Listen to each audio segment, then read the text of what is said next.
அப்போ அந்த CBI enquiry முடிஞ்ச உடனே வெளியே வரும்போது நான் பின்னாடி தான் உக்காந்துட்டு இருந்தேன். எல்லாத்துக்கும் பதில் சொல்லணும்ல, நம்ம தலைவர் நிறைய பேச மாட்டார். அப்படி சிபிஐ என்கொயரியில் ஃப்ரெண்ட்ஸில் உக்காந்துட்டு வெளியே ஒரு 2000 பேர் நிற்கிறாங்க. எங்கேருந்து வந்தாங்கன்னு தெரியல, டெல்லியில் உட்காந்துட்டு இருக்காங்க. திடீர்னு என்ன தெரிஞ்சதுன்னு தெரில, அந்த ராயப்பன் படத்தில் சொன்னார் பாருங்க, அதே மாதிரி டிரைவரை பார்த்து அப்புறம் திரும்பி இப்போ பின்னாடி உட்காந்தேன். ஒரு வார்த்தை சொன்னார்.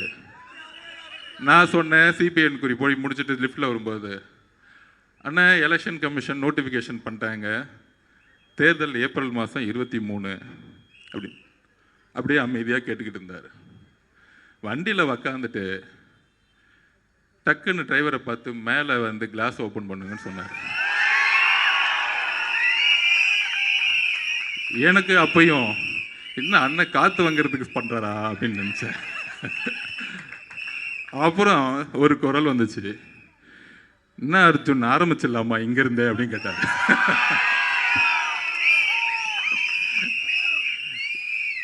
அப்போதான் புரிஞ்சேன், இந்த ஒரு வாரமா திமுக காதுருங்க ஒரு நெரேட்டிவ் செட் பண்ணாங்களே, CBI office CBI office CBI ஆபீஸ்ன்னு. இந்த 8 மாசமா முதலமைச்சர் ஸ்டாலின் பார்த்து பயந்த ஒரே தலைவர் எங்களுடைய தலைவர். அவருக்கு இபிஎஸ் பார்த்தா பயம் இல்லை. அப்புறம் யாரோ ஒருத்தர் பிஜேபி தலைவராக ஒருத்தரை போட்டிருக்காங்க, பேர் கூட வர மாட்டேங்குது, மறந்து போச்சு. அந்த மாதிரி பல தலைவர்கள் சுத்திக்கிட்டு இருக்காங்க. எல்லாம் ஓகே, எல்லாம் திமுகவோட கூட்டணி போட்டு வச்சுட்டு இருக்காங்க. அப்போ என் மேலே இப்போ வந்து ஒரு விமர்சனம் வருது. அந்த விமர்சனத்துக்கு ஜனநாயக பூர்வமாக பதில் சொல்லக்கூடிய இடத்துல இருக்கும். நம்ம ஒன்றும் பிறப்பால் முதலமைச்சர் ஆகிறோம் இல்லையே, பிறப்பால் துணை முதலமைச்சர் ஆகிறோம் இல்லையே, என்ன கேள்வி கேட்டால் நீ கேள்வி கேட்பியா அப்படின்னு முடக்கக்கூடிய இடத்துல நம்ம இல்லை. நம்ம ஒரு சாமானிய கட்சி, இன்றைக்கும் ஒரு சாமானியனாக நம்ம இருந்துகிட்டு இருக்கோம். அதிகாரத்தில் இருந்து இன்றைக்கும் பேசவில்லை. ஆனால் எங்கு ஆதிக்கம் இருக்கிறதோ அங்கு முதல் குரல் டிவி கேளந்து ஒலிக்கும். இதுதான் எங்களுடைய கட்சி.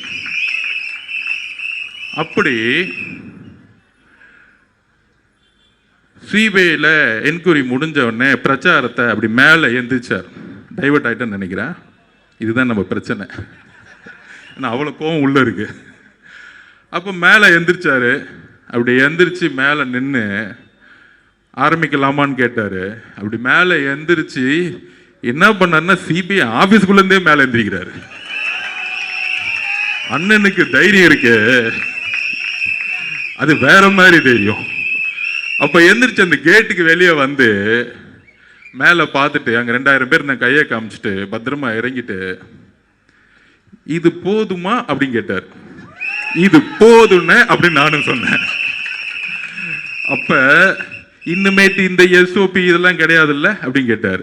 எங்க வேணா போலான்னு தேர்தல் கமிஷனோட ரூல்ஸ்ல எல்லா தலைவர்களும் எந்த ரோட்டுக்கு வேணா போல. நான் இன்னுமேட்டு ஒவ்வொரு நொடியும் நான் மக்கள்கிட்ட இருக்கணும், வேலையை ஆரம்பிக்கன்னு சொல்லிட்டார். கூடி சீக்கிரத்துல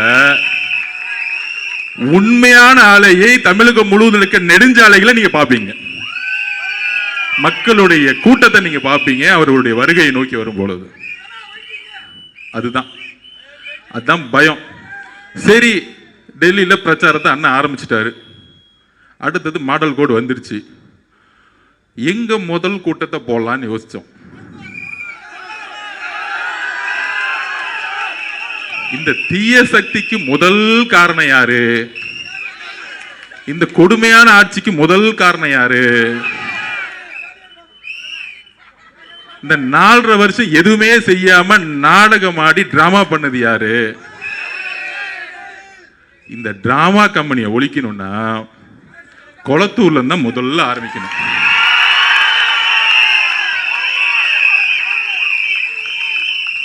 எங்களுக்கெல்லாம் பயமே கிடையாதுயா.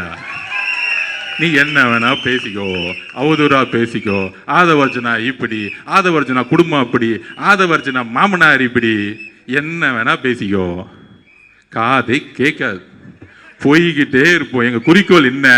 சென்ட் ஜார்ஜ் கோட்டையில் அண்ணனை சைன் போட வைக்கணும், அவ்வளவுதான் எங்க குறிக்கோள்.